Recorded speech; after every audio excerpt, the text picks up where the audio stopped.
Salve fratres, te iterum videre, Patris allegro veritas liberabit vos. Mirari vos. Pada kesempatan siang hari yang panas dan tidak nyaman ini, mari kita elaborasi simbol dalam religiositas. Jadi, kalau untuk teman-teman yang Katolik, kalau ada yang menuduh kamu, "Hei, Katolik menyembah patung," suruh dia belajar dulu apa itu simbol dalam religiositas, terutama dari perspektif filsafat dan teologi ya. Jadi kalau belum paham makna simbol, kamu pasti tidak akan mengerti kenapa orang Katolik pakai patung dan ikon. Ya, ikon itu Katolik Timur ya, Katolik Barat umumnya patung. Jadi mari kita mencoba memahami makna patung dan ikon dalam iman Kristen, yaitu Katolik Timur dan Katolik Barat. Katolik Timur dengan ikon dan Katolik Barat dengan patung. Mari kita lihat yang pertama, makna simbol secara filosofis. Makna simbol dalam filsafat. Ya. Di dalam filsafat itu simbol bukan sekedar tanda atau signum. Tanda, misalnya kasih tanda saja. Dia bukan sekedar kasih tanda, misalnya lampu merah itu yang tanda berhenti. Ya. Simbol itu bukan sekedar tanda yang menunjuk pada sesuatu, tetapi memiliki dimensi partisipasi, dimensi mengambil bagian. Bagaimana ya? Kata dimensi partisipasi ini kamu paham kan? Jadi ada seorang pemikir yang bernama Paul Ricoeur. Menurut dia, simbol itu memberi kita bahan untuk berpikir lebih daripada yang tampak. Simbol itu memberi kita bahan untuk berpikir lebih daripada apa yang tampak. Les symboles donnent à penser. Les symboles donnent à penser. Ricoeur itu orang Prancis ya, jadi saya coba-coba pakai logat Prancis.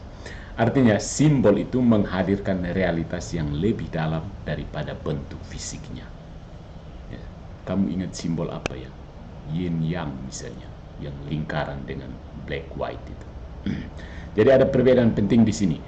Ada yang namanya tanda, itu signum, itu sekedar menunjuk sesuatu di luar dirinya. Ya, misalnya saya kasih tanda panah, itu artinya menunjuk ke sana. Jadi itu di luar dirinya. Tanda panah itu menunjuk pada sesuatu yang ada di luar diri dari panah itu. Ya. Atau contoh lain misalnya lampu merah, itu menunjuk supaya orang atau mobil berhenti. Jadi itu di luar diri dari lampu merah. Karena kamu bisa saja melewati lampu merah itu tidak apa-apa. Misalnya ambulans. Karena yang ditunjuk itu di luar dirinya. Tetapi beda dengan simbol, ini distingsi yang penting. Jadi ada signum, itu tanda, simbolon atau simbolon itu tidak hanya menunjuk, tapi menghadirkan realitas yang dirujuk, walau tidak identik dengannya. Jadi dia bukan sekedar menunjuk, tapi juga menghadirkan kenyataan yang ditunjuk itu. Walaupun tidak identik maksudnya sama persis. Jadi simbol ini melibatkan makna eksistensial dan partisipatif. Atau simbol ini melibatkan sesuatu keberadaan dan keambil bagianan. Ada dan ambil bagian untuk sesuatu yang ditanda itu. Nah, kalau kita aplikasikan untuk patung dan ikon, patung itu bukan tujuannya, tetapi sarana yang menghadirkan realitas. Jadi patung itu tanda yang sekaligus menghadirkan, misalnya patung Yesus, dia menghadirkan Yesus. Realitas transenden secara indrawi. Nah, Tuhan itu kan realitas yang transenden, Tuhan Yesus. Tapi dia hadir dalam simbol berupa manusia. Tapi hati-hati karena ini bisa jatuh ke dalam Yesus hanya simbol. Tidak. Ya. Menggunakan hal-hal indrawi. Ya. Tubuh manusia itu kan bisa dicermati secara indrawi, maka Tuhan mengambil itu sebagai simbol sakramentum. Jadi simbol itu mengajak kita untuk masuk ke misteri yang tak terlihat melalui yang terlihat. Sesuatu yang tak terlihat melalui yang terlihat. Agak pusing ya. Ya. Kalau tanda itu dia justru menunjuk pada sesuatu yang lain di luar dirinya. Tapi kalau simbol itu dia menandakan sesuatu sekaligus menghadirkan sesuatu yang dituju itu. Ya, seperti patung dan ikon. Jadi di belakang saya misalnya ada patung atau ikon Bunda Maria, Theotokos. bukan saja menunjuk pada Theotokos, tapi dia juga menghadirkan Theotokos itu di sini secara indrawi. Kita bisa cermati, bisa pakai akal untuk bisa berimajinasi dan seterusnya. Yang kedua, dari perspektif teologi biblis ya, kitab suci itu sebenarnya penuh dengan simbol. Ya, kitab suci atau teman-teman Protestan biasa bilang Alkitab. Kitab suci itu penuh dengan simbol. Misalnya ular tembaga dalam Bilangan bab 21 ayat 8 sampai 9. Itu bukan berhala, tetapi sarana penyembuhan yang Allah perintahkan. Ingat, patung ular tembaga itu bukan berhala, bukan, tetapi sarana penyembuhan yang Allah sendiri perintahkan. Kemudian tabut perjanjian itu adalah lambang kehadiran Allah di tengah Israel. Itu bukan berhala yang berupa tabut perjanjian, bukan. Kemudian salib. Nah, dahulu salib ini adalah alat penghukuman, tapi kini menjadi simbol keselamatan. Ya. Jadi prinsip utamanya, simbol tidak memiliki kuasa di dalam dirinya sendiri, tetapi menunjuk pada Allah yang hadir melalui iman. Ya. Nah, ini penting. Ekaristi itu bukan simbol. Ya, ekaristi bukan simbol. Sampai sini bisa tangkap. Itu dari teologi biblis ya. Kemudian dari teologi sakramental. Ya. Dalam iman Katolik, seluruh ciptaan ini, segala sesuatu yang diciptakan oleh Tuhan ini adalah tanda yang mengantar kepada Allah. Segala sesuatu mengantar kepada Allah. Dia tidak rusak total sampai benar-benar kosong dari Tuhan, tidak. Segala sesuatu meskipun terluka karena dosa, dia tetap masih ada nilai-nilai yang bisa mengantar kepada Tuhan. Dan inilah dasar dari teologi sakramen. Ya, realitas kelihatan itu menjadi sarana rahmat yang tidak kelihatan. Realitas yang bisa kita cermati dengan panca indera itu bisa menjadi sarana dari rahmat yang tidak kelihatan. Jadi bagaimana rahmat itu bisa sampai ke Patris Allegro? Ya, melalui sarana yang kelihatan. Minyak, air, roti dan anggur, ya, penumpangan tangan imam. Seperti itu kan? Nah, patung dan ikon mengikuti logika yang sama. Ya. Mereka ini, patung dan ikon ini, mengantar pikiran dan hati kepada Kristus, kalau itu ikon Kristus, Bunda Maria, kalau itu ikon Bunda Maria, para kudus, atau juga kalau gambar paus dan uskup di dinding kamar kamu, ya kan? Nah, yang paling penting adalah ketika teman-teman kita ya, saudara-saudara terpisah itu berteriak bahwa patungnya orang Katolik itu berhala, mereka itu melupakan atau mungkin seolah-olah mengabaikan sejarah gereja bahwa pada konsili Nicea yang kedua tahun 787 itu sudah ditegaskan bahwa penghormatan yaitu proskunesis diberikan kepada ikon, tetapi penyembahan latria hanya bagi Allah. Ya, jadi itu bukan permainan bibir dari Patris Allegro dan pengikut-pengikutnya, tapi itu konsili Nicea kedua tahun 787. Makanya kamu harus banyak belajar sejarah gereja ya, poin-poin pentingnya saja. Jadi dalam konsili Nicea kedua, sebagaimana dicatat oleh Denzinger, penghormatan kepada gambar berpindah kepada yang digambarkan.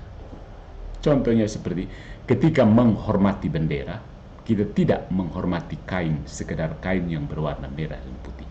Kita menghormati apa yang ditandai oleh, apa yang dihadirkan oleh kain persegi berwarna merah putih itu, yaitu tanah air tercinta Republik Indonesia. Gitu ya. Nah, yang keempat, ini penting, ada distingsi filosofis atau perbedaan secara filsafat iman versus tahyul, superstition. Menurut saya ini yang gagal dipahami oleh John Calvin. Iman dan tahyul itu dia baku naik saja menurut Calvin. Iman itu menggunakan simbol sebagai jalan menuju Tuhan, menuju Allah.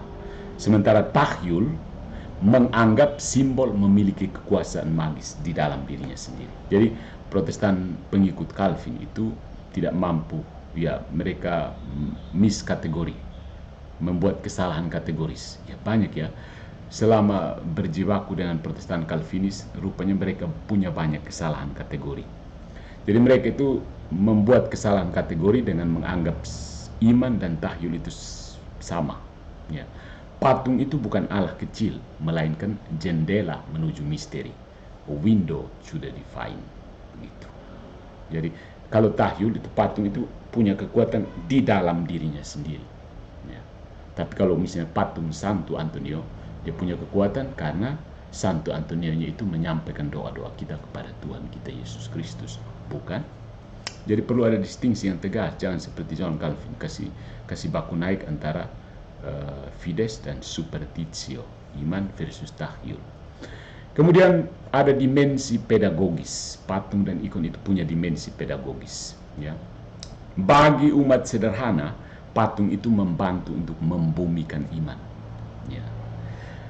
Bayangkan waktu misionaris Portugis pertama kali datang ke Pulau Timur, orang Timur belum bisa literasi, belum bisa membaca aksara.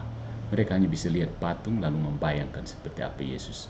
Lihat patung lalu membayangkan seperti bagaimana ibunya. Ya, jadi pakai patung dan ikon, ada ikon. Ya, kalau suruh baca teks, bagaimana mereka tidak bisa mengeja tulisan. Jadi bagi umat sederhana, patung dan ikon ini membantu membumikan iman, menjadikan misteri Kristus lebih nyata. Misalnya gambar-gambar jalan salib yang berupa 14 gambar itu kan ya bagi seorang Katolik dengan menghayati ikon dan patung relief jalan salib tersebut, dia bisa mengenang the passion of the Christ, ya kan, tanpa perlu, karena dia tidak bisa baca tulis, buta huruf kan, ya, tidak bisa baca Alkitab, jadi lihat gambar dan patung saja dia sudah bisa paham. Kemudian ya fungsinya adalah mengajar melalui bentuk visual, ini ada fungsi kateketik, dan menghidupkan imajinasi rohani dan devosi. Jadi bagi orang Kristen, kalau kitab suci itu teologi berdasarkan sastra, teologi dengan seni sastra, patung itu teologi dengan seni rupa, dan ikon itu teologi dengan seni lukis. Begitu. Teologi dalam gambar, teologi dalam warna, teologi dalam rupa, dan teologi dalam sastra. Jadi teman-teman kita yang bukan Katolik, yang anti Katolik, mereka menerima seni musik, menerima teologi dalam musik, nada dan irama, menerima teologi dalam sastra, kata dan kalimat, menerima teologi dalam apa? Kenapa? Padam kan?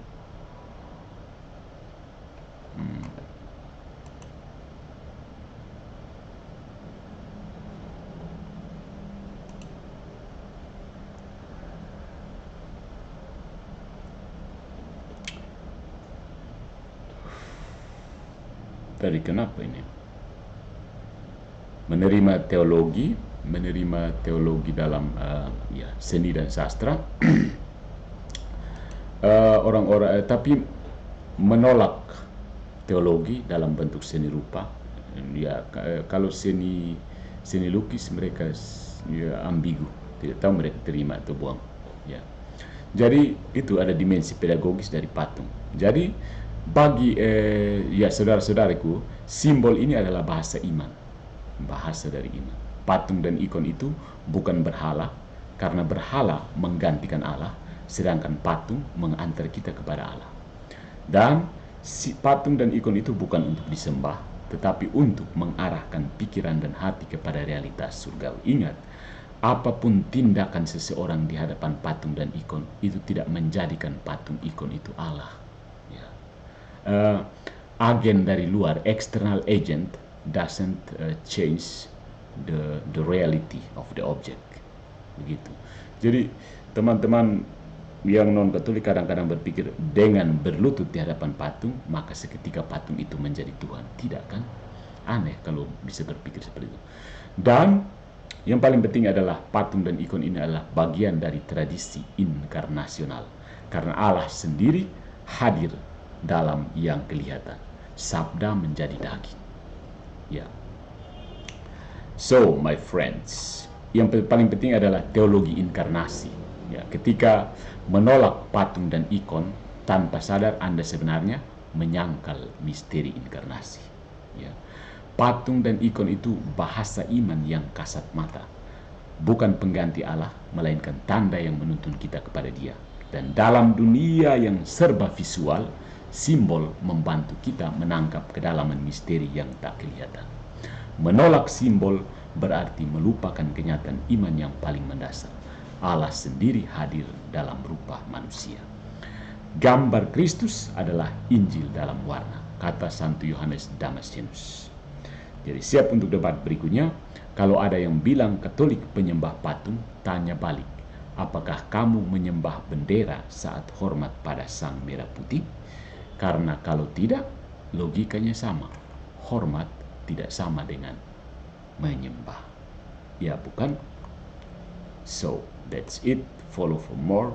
Jangan lupa subscribe ke channel akun saya, Patrice Legro, untuk mendapatkan pengajaran apologetika dalam akal sehat, akal yang tidak rusak total. Orang Katolik itu akalnya masih baik-baik saja, bisa digunakan untuk mengenal Tuhan, dan meskipun terbatas, dia akan disempurnakan oleh rahmat itu sendiri. So, jangan takut pakai otak, karena otak kita mampu mencapai Tuhan walaupun terbatas.